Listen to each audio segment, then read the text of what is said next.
What's up, everybody? My name is Jason, and welcome to the $10,000 EIDL grant stimulus update, good and bad. It is Wednesday, February the 3rd, 2021. Please do me a favor, give this video a thumbs up. Hashtag EIDL with your comments below, copy and paste the exact title of this video and share it all over Facebook, Twitter, and YouTube. And make sure you tag Ben Cardin, Jackie Rosen, John Cornyn, and your 2 state senators. And if you want to see me in a YouTube live tomorrow, some point between 5 and 6, tell me in the comments, East Coast time, what's going to be better for you.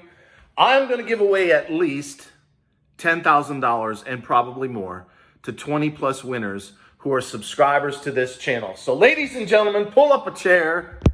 Let me reset my camera here. I've got a jacked up cup of coffee because I'm running straight out today. I got meetings from 4 to 6:30 p.m. So I'm early.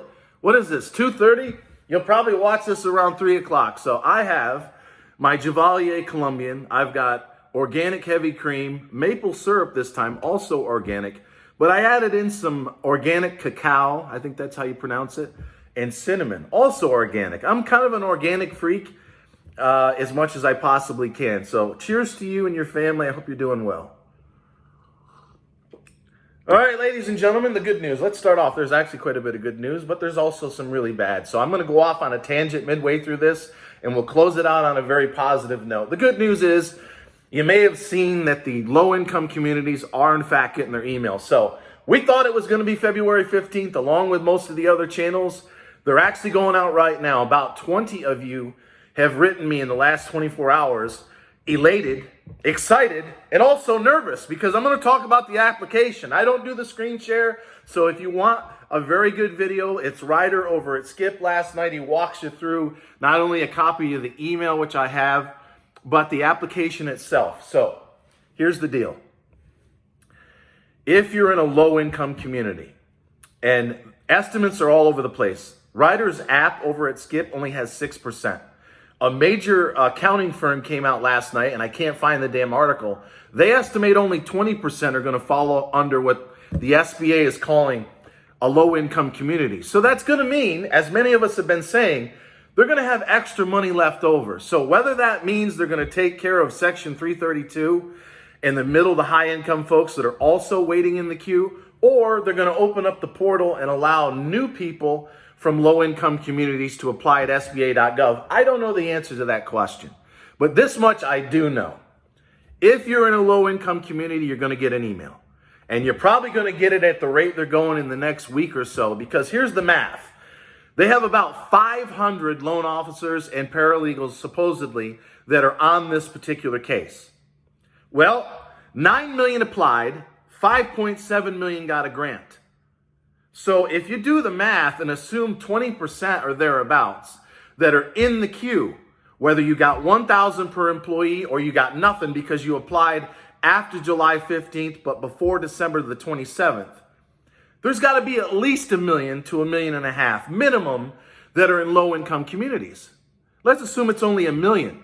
Well, if you got 500 people that are all hands on deck at the SBA and whatever they're outsourcing to Rocket Mortgage, even if they're processing 100 a day a piece, because again, the application has a section at the bottom where you're supposed to fill in your monthly receipts for 26 months. What the hell is that? I'll explain that more in a second. So even if they're going straight out for 12 hours a day, it's going to take them, in my opinion, more than 21 days to get you the money, unless they go on the honor system. Ladies and gentlemen, I've scoured that application 9 ways to Sunday.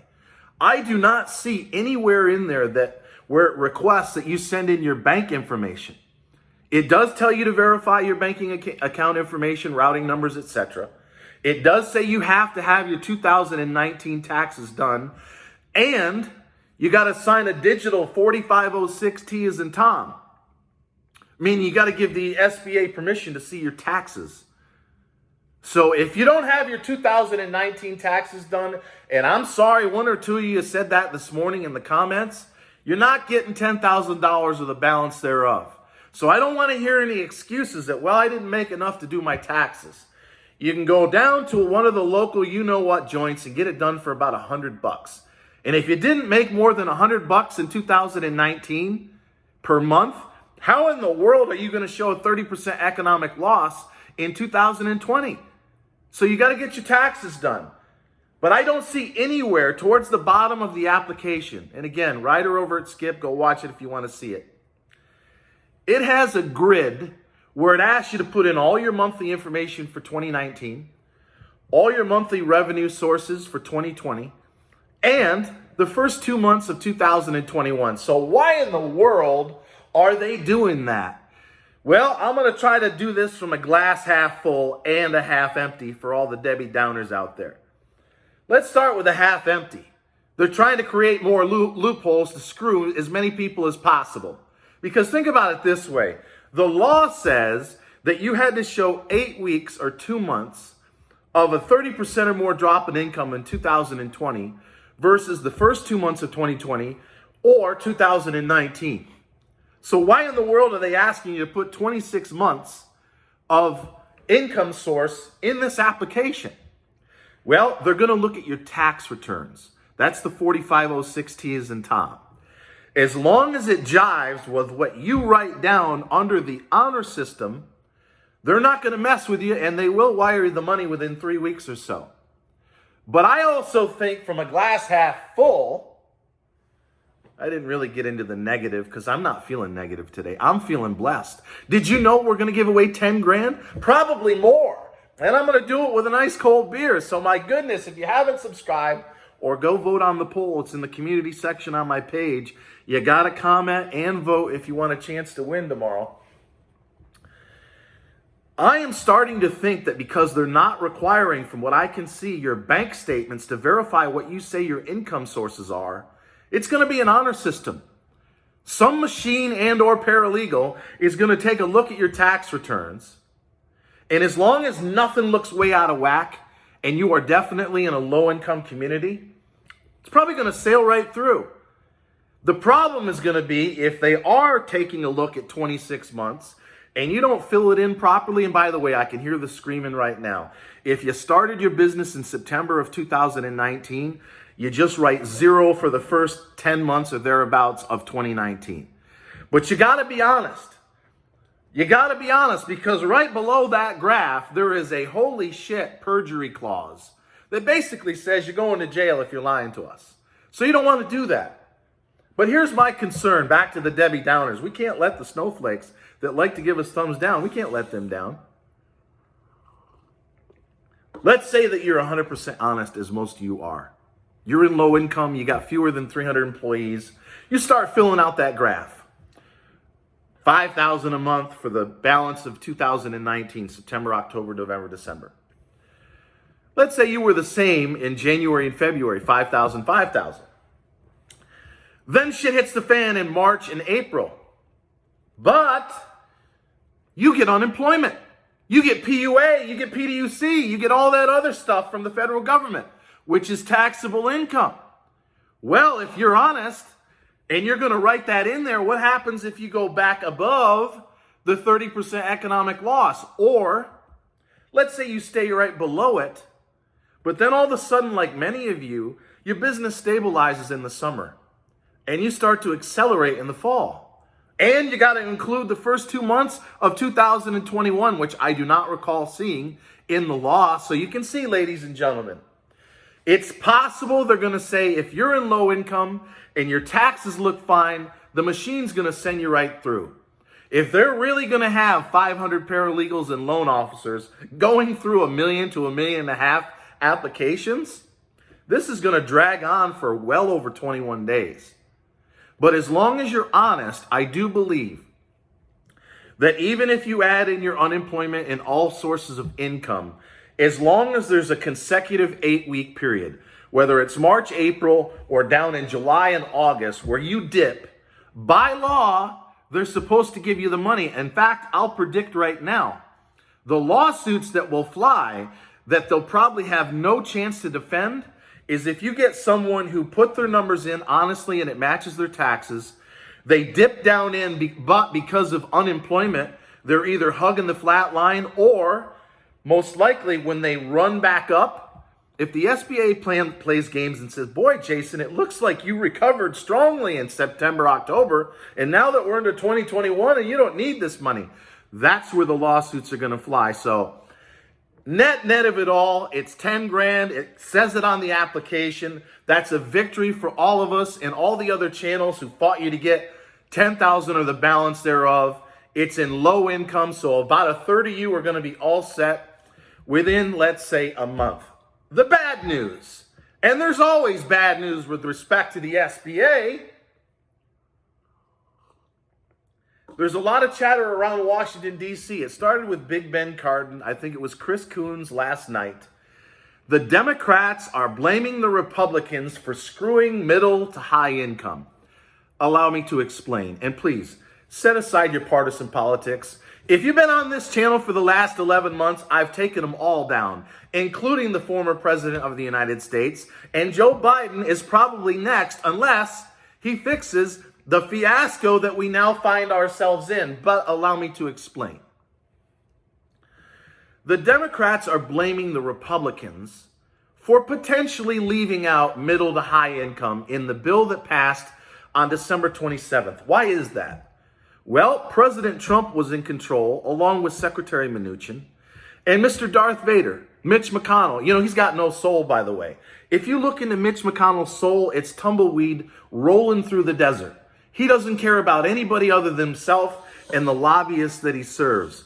But the Democrats, and that's a true fucking statement, the Democrats are blaming the Republicans, who were in control of all branches except for the House, of saying, basically, we're not giving you $10,000 for low, middle, and high. And you know why that makes sense? Look at the $600 billion joke of a bill they put forward. The Ron Johnsons of the world, the Portmans out of Ohio, Rand Paul, they didn't even want to give you guys and your friends and family $600, which half of you haven't even gotten yet. So the facts are the facts.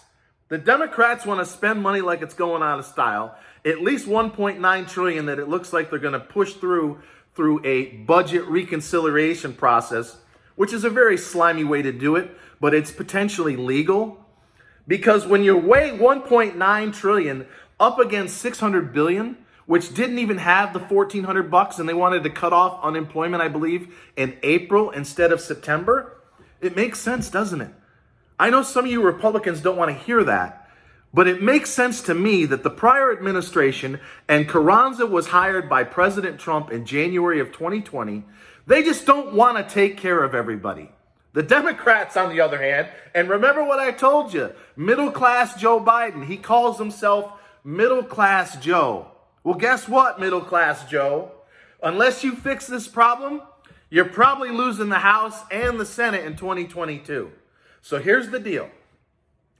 If it's true that Big Ben Cardin, who wants to wipe out the loan so that you never make a payment to the SBA with respect to EIDL, and Chris Coon and others are right and they're being honest, that the bill got stuffed down their throat 4 hours before they voted because whoever it was that was in charge of writing it was acting on behalf of the Republicans who said, we're not giving $10,000 to everybody. There's no way we can give upwards of 9 million people, or those who are in the queue and qualified, $10,000. That's not going to fly in my district. So if that's true, President Biden, Jackie Rosen, who's a Democrat who sponsored S4227, then you got to fix this. We still have a few weeks before this damn thing passes. So somebody has to do a provision. Or if that's not going to work, Jackie Rosen, then you and John Cornyn, a Republican in Texas who sponsored S4427 in the Senate, need to come together real quick. And you need to say, okay, the Democrats are in control of all branches of Congress. They're spending money like it's going out of style. My constituency, Jackie Rosen in Vegas, is middle income. John Cornyn in Dallas is middle income. Steve Chabot in Lebanon, Ohio is high income. Big Ben Cardin, most of your constituents in Maryland are middle income. And they're lighting your ass on fire on Twitter and Facebook. And please continue to do that, ladies and gentlemen. Anytime you see your senators, congressmen, and women post anything, tag them and say, oh, that sounds great, but what about my $10,000 EIDL grant for middle income communities? My business has been slammed too. I want an answer. So you need to copy and tag and hound and be relentless with those people until they fix this. So until next time, there is good and there is some bad at the moment. But I want to focus on the good before we go. We're going to give away $10,000 and probably more than that tomorrow, because I'm going to do whatever I can as a small business owner, as I have now for over 11 months, to help those that are in need. So tell me in the comments, is 5 o'clock East Coast time or 6, based on your family and your dinner plans, better? I'll make a decision on whatever I see. And then for the first time, we're going live. I don't know how that's going to go, but I'm going to do it with an ice cold beer or two. So until next time, always remember, I love each and every one of you guys and gals. And thank you so much for watching.